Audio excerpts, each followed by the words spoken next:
Hello friends, welcome back to time for greatness Kannada. Middle class trap. ಇತ್ತೀಚಿನ ದಿನಗಳಲ್ಲಿ ನಾವು ಜಾಸ್ತಿ ಕೇಳ್ತಿರೋ ಪದಗಳು ಯಾವುವೆಂದರೆ school fees, college fees, hostel ಖರ್ಚು, ಪ್ರತಿದಿನ ಬೇಕಾಗಿರೋ ಗ್ರಾಸರೀಸ್ ಖರ್ಚು, ಸಿನಿಮಾಗಳು, ಟ್ರಿಪ್ಸ್, ಇನ್ನು ಹೇಳ್ತಾ ಹೋದ್ರೆ ಅವಶ್ಯಕತೆ ಇರೋವು ಹಾಗೆ ಅವಶ್ಯಕತೆ ಇಲ್ಲದೆ ಇರೋವಕ್ಕೋಸ್ಕರನೂ ಸಹ ಖರ್ಚು ಮಾಡ್ತಾನೆ ಇರ್ತೇವೆ. ತಿಂಗಳಿಗೆ 5,000 ಸಂಪಾದನೆ ಮಾಡಿದ್ರು, 10,000 ಸಂಪಾದನೆ ಮಾಡಿದ್ರು, 1 ಲಕ್ಷ ಸಂಪಾದನೆ ಮಾಡಿದ್ರು, ಇವೆಲ್ಲವಕ್ಕೋಸ್ಕರ ಖರ್ಚು ಮಾಡ್ತಾನೆ ಇರ್ತೀವಿ. ನಮ್ಮಲ್ಲಿ ಸೇವಿಂಗ್ಸ್ ಬಗ್ಗೆ ಆಲೋಚನೆ ಮಾಡೋರಿಗಿಂತ ಲಕ್ಸುರಿಯಾಗಿ ಬದುಕೋದಕ್ಕೆ EMIಗಳ ಬಗ್ಗೆ ಆಲೋಚನೆ ಮಾಡೋರೇ ಜಾಸ್ತಿ. ಅವಶ್ಯಕತೆಗೆ ಹಾಗೆ ಅತಿ ಅವಶ್ಯಕತೆಗೆ ವ್ಯತ್ಯಾಸ ತಿಳ್ಕೊಳ್ದೇನೆ ಇರೋದ್ರಿಂದ ನಮ್ಗೆ ಗೊತ್ತಿಲ್ಲದ ಹಾಗೆ ಎಷ್ಟೋ ಟ್ರಾಪ್ಸ್ ಗಳಲ್ಲಿ ಸಿಕ್ಕಾಕೊಳ್ತೀವಿ. ಹೀಗೆ ಆಗೋದಕ್ಕೆ ಕಾರಣ ಸಣ್ಣ ಸಣ್ಣ ವಿಷಯಗಳನ್ನ ನೆಗ್ಲೆಕ್ಟ್ ಮಾಡೋದೇ ಕಾರಣ ಆಗಿರುತ್ತೆ. ಅದೇನು ಮಿಡಲ್ ಕ್ಲಾಸ್ ಅವರಿಗೆ ಟ್ರ್ಯಾಪಾ? ರಿಚ್ ಫ್ಯಾಮಿಲಿ ಅವರಿಗೆ ಇರೋದಿಲ್ವಾ? ಮಿಡಲ್ ಕ್ಲಾಸ್ ನವರು ಟ್ರ್ಯಾಪ್ ನಲ್ಲಿ ಸಿಗಾಕೊಳ್ಳೋದಕ್ಕೆ ಕಾರಣಗಳೇನು? ಈ ತರದ ಇಂಟ್ರೆಸ್ಟಿಂಗ್ ವಿಷಯಗಳನ್ನ ತಿಳ್ಕೊಳ್ಳೋದಕ್ಕೆ ಈ ವಿಡಿಯೋವನ್ನ ಸ್ಕಿಪ್ ಮಾಡದ ಹಾಗೆ ಕೊನೆವರೆಗೂ ನೋಡಿ. So let's begin to the video. Number 1, dream big dreams. For example, ಈಗ ನನ್ನ ವಯಸ್ಸು 28 ವರ್ಷ ಅಂತ ಅನ್ಕೊಳ್ಳಿ. ನನ್ನ ಮನೆ ಹಾಳಾಗಿದೆ. ಮಳೆ ಬರುವಾಗ ಅದು ಮನೆ ಒಳಗೆ ಬರ್ತಿದ್ಯಾ ಅಥವಾ ಮನೆ ಹೊರಗಡೆ ಬರ್ತಿದ್ಯಾ ಅಂತ ಅರ್ಥ ಆಗದೆ ಇರೋ ತರ ಆಗಿದೆ. ಅವಾಗ ನಾನು ಹೇಗೆ ಆಲೋಚನೆ ಮಾಡ್ಬೇಕು? ಮಳೆ ಬಂದಾಗ ಹೇಗೆ ತಪ್ಪಿಸ್ಕೋಬೇಕು ಅಂತ ಆಲೋಚನೆ ಮಾಡ್ಬೇಕು ಅಲ್ವಾ? ಅಥವಾ ನನಗೆ ಇಷ್ಟ ಬಂದಿರೋ ತರ ಒಳ್ಳೆ ಮನೆ ಕಟ್ಕೊಳ್ಳೋದಕ್ಕೆ ಏನ್ ಮಾಡ್ಬೇಕು ಅಂತ ಆಲೋಚನೆಯನ್ನ ಮಾಡ್ಬೇಕು.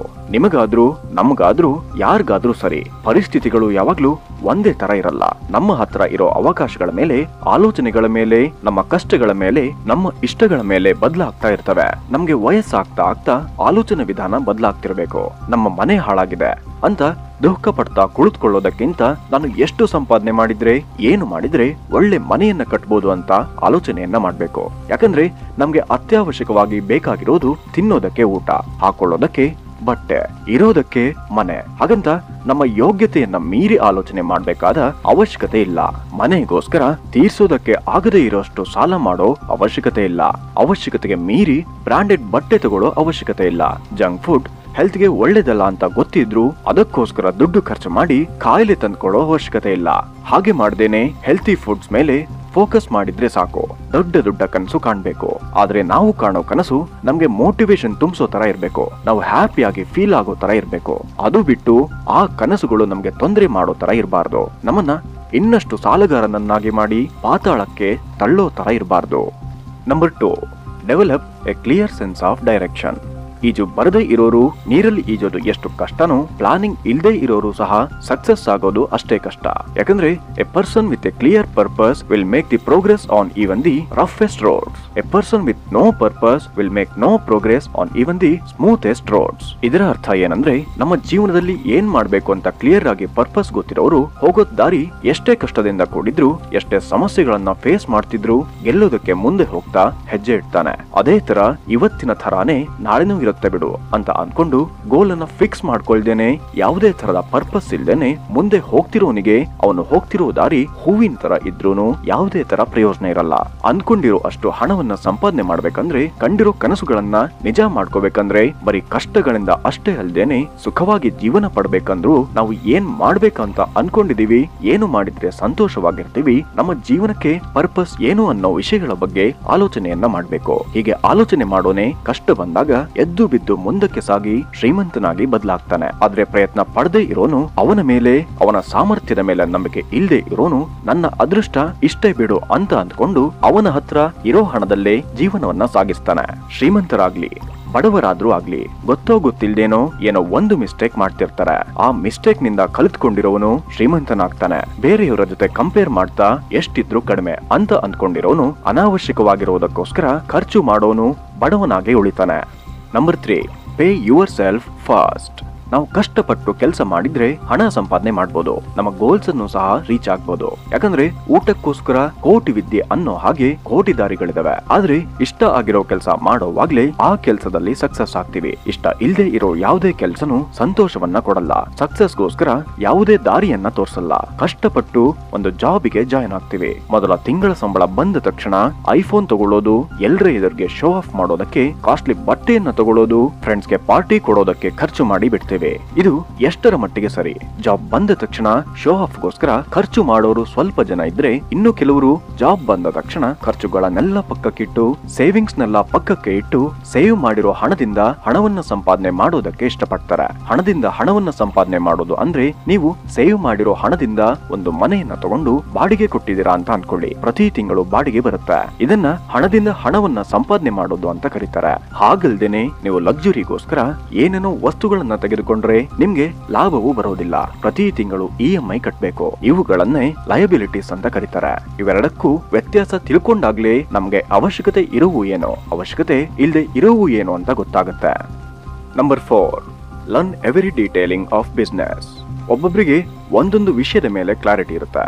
ಎಷ್ಟು ಜಾಸ್ತಿ ಕ್ಲಾರಿಟಿ ಇರುತ್ತೋ ಅಷ್ಟೇ ಕ್ಲಾರಿಟಿಯಿಂದ ಬೇರೆಯವರ ಜೊತೆ ಹೋರಾಡ್ಬೋದು. ಅಂದ್ರೆ ನಾವು ಹೋಗ್ತಿರೋ ದಾರಿ ಬಗ್ಗೆ ನಮ್ಗೆ ಎಷ್ಟು ಕ್ಲಾರಿಟಿ ಇರುತ್ತೋ ಅಷ್ಟೇ ಚೆನ್ನಾಗಿ ನಾವು ಅಂದ್ಕೊಂಡಿರೋ ತರ ಆ ದಾರಿನಲ್ಲಿ ನಡಿಬಹುದು.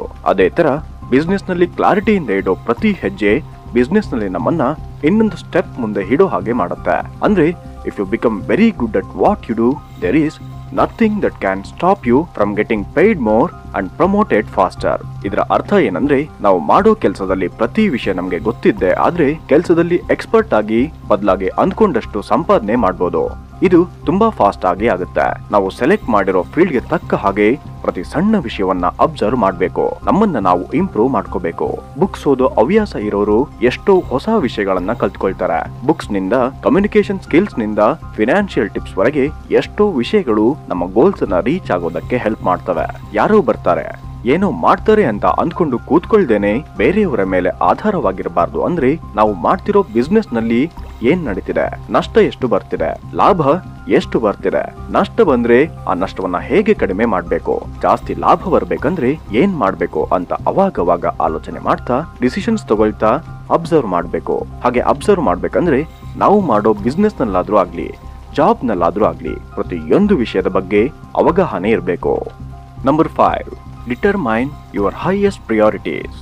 ಗೇಮ್ಸ್ ಆಡ್ಬೇಕು ಅಂತ ಅನ್ಸುತ್ತೆ, ಫ್ರೆಂಡ್ಸ್ ಜೊತೆ ಹೊರಗಡೆ ತಿರುಗಾಡ್ಬೇಕು ಅಂತ ಅನ್ಸುತ್ತೆ, ಮೊಬೈಲ್ ಯೂಸ್ ಮಾಡ್ಬೇಕು ಅಂತ ಅನ್ಸುತ್ತೆ, ವಿಡಿಯೋ ಗೇಮ್ಸ್, ಮೂವೀಸ್, ಹೀಗೆ ನಮ್ಗೆ ಎಷ್ಟೋ ಆಪ್ಷನ್ಸ್ ಇರ್ತವೆ. ಆದ್ರೆ ಇಷ್ಟು ಕೆಲಸಗಳಲ್ಲಿ ನಾವು ಯಾವುದಕ್ಕೆ ಪ್ರಿಯಾರಿಟಿಯನ್ನ ಕೊಡ್ಬೇಕು, ನಾವು ಯಾವ ಕೆಲಸಕ್ಕೆ ಮೊದಲು ಇಂಪಾರ್ಟೆನ್ಸ್ ಕೊಡ್ಬೇಕು ಅಂತ ತಿಳ್ಕೊಂಡಾಗ್ಲಿ ಅನಾವಶ್ಯಕವಾಗಿ ಡಿಸ್ಟ್ರಾಕ್ಟ್ ಆಗದ ಹಾಗೆ ಮಾಡೋ ಕೆಲಸವನ್ನ ಕಂಪ್ಲೀಟ್ ಆಗಿ ಮಾಡ್ತೀವಿ.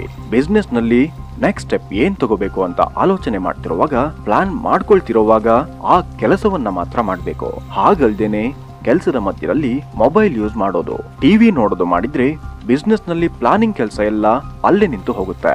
ಅಂದ್ರೆ ನಾವು ಯಾವ ಕೆಲಸವನ್ನಾದ್ರೂ ಮಾಡ್ಲಿ ಡಿಸ್ಟ್ರಾಕ್ಟ್ ಆಗ್ದೇನೆ ಪೂರ್ತಿ ಅವಗಾಹನೆಯಿಂದ ಕೆಲಸ ಮಾಡ್ದಾಗ್ಲಿ ಯಾವುದೇ ತರದ ಆತಂಕ ಇಲ್ದೇನೆ ಕೆಲಸ ಪೂರ್ತಿ ಮಾಡೋಕಾಗುತ್ತೆ. ಕೋಟಿಗಟ್ಲೆ ಹಣ ಸಂಪಾದನೆ ಮಾಡಿದ್ರು ಹೇಗೆ ಖರ್ಚು ಮಾಡ್ಬೇಕು ಅಂತ ಗೊತ್ತಿಲ್ಲ ಅಂದ್ರೆ ಝೀರೋಗೆ ಬರ್ತೀವಿ ಅನ್ನೋದ್ರಲ್ಲಿ ಸಂದೇಹವೇ ಇಲ್ಲ. ತಿಂಗಳಿಗೆ 20,000 ಸಂಪಾದನೆ ಮಾಡ್ತಿದ್ರೆ ಪ್ರತಿ ತಿಂಗಳು ಸ್ವಲ್ಪ ಹಣವನ್ನ ಸೇವ್ ಮಾಡ್ತಿರೋ ವ್ಯಕ್ತಿ ಇನ್ವೆಸ್ಟ್ ಮಾಡೋದ್ರಿಂದ ಇಷ್ಟ ಬಂದಿರೋ ತರ ಜೀವನವನ್ನ ನಡೆಸ್ತಾರೆ ಅನ್ನೋದ್ರಲ್ಲಿ ಯಾವುದೇ ತರದ ಅನುಮಾನ ಇಲ್ಲ. ಹ್ಯಾಪಿಯಾಗಿ ಇರ್ಬೇಕಂದ್ರೆ ಸಕ್ಸಸ್ ಆಗ್ಬೇಕು, ಸಕ್ಸಸ್ ಆಗ್ಬೇಕಂದ್ರೆ ಗೋಲ್ಸ್ ಅನ್ನ ರೀಚ್ ಆಗ್ಬೇಕು, ಗೋಲ್ಸ್ ಅನ್ನ ರೀಚ್ ಆಗ್ಬೇಕಂದ್ರೆ ಕಷ್ಟವನ್ನ ಪಡ್ಬೇಕು. ಯಾಕಂದ್ರೆ ಕಷ್ಟ ಪಡ್ಲಿಲ್ಲ ಅಂದ್ರೆ ಏನು ಬರಲ್ಲ. ಹಾರ್ಡ್ ವರ್ಕ್ ಮಾಡ್ತಾ ಸ್ಮಾರ್ಟ್ ಆಗಿ ಆಲೋಚನೆ ಮಾಡ್ತಾ ಅವಶ್ಯಕತೆಗೋಸ್ಕರ ಆಲೋಚನೆ ಮಾಡೋರೆ ಸಕ್ಸಸ್ ನಲ್ಲಿ ಮೊದಲ ಹೆಜ್ಜೆಯನ್ನ ಇಡ್ತಾರೆ. ಬೇರೆಯವರ ಜೊತೆ ಕಂಪೇರ್ ಮಾಡ್ಕೊಳ್ತಾ ಬೇರೆಯವರನ್ನ ಇಂಪ್ರೆಸ್ ಮಾಡೋಕೆ ಲಕ್ಸುರಿಯಾಗಿ ಬದುಕಬೇಕು ಅಂತ ಅನ್ಕೊಳ್ಳೋದಲ್ದೇನೆ ನಮ್ಮ ಹತ್ರ ಇರೋ ಹಣವನ್ನ ಇನ್ನು ಹೇಗೆ ಜಾಸ್ತಿ ಮಾಡ್ಬೇಕು ಅಂತ ಆಲೋಚನೆಯನ್ನ ಮಾಡ್ಬೇಕು. ಇದಿಷ್ಟು ಈ ವಿಡಿಯೋ ಗೆಳೆಯರೆ. ಈ ವಿಡಿಯೋ ನಿಮ್ಗೆ ಇಷ್ಟ ಆಗಿದ್ರೆ ನಿಮ್ಮ ಫ್ರೆಂಡ್ಸ್ ಅಂಡ್ ಫ್ಯಾಮಿಲಿ ಮೆಂಬರ್ಸ್ಗೂ ಶೇರ್ ಮಾಡಿ. Be happy and always keep smiling. ನಮ್ಮ ಚಾನೆಲ್ನ ಸಬ್ಸ್ಕ್ರೈಬ್ ಮಾಡ್ಕೊಳ್ಳೋದನ್ನ ಮಾತ್ರ ಮರಿಲೇಬೇಡಿ. Please like, share and do subscribe to our channel. Thank you for watching.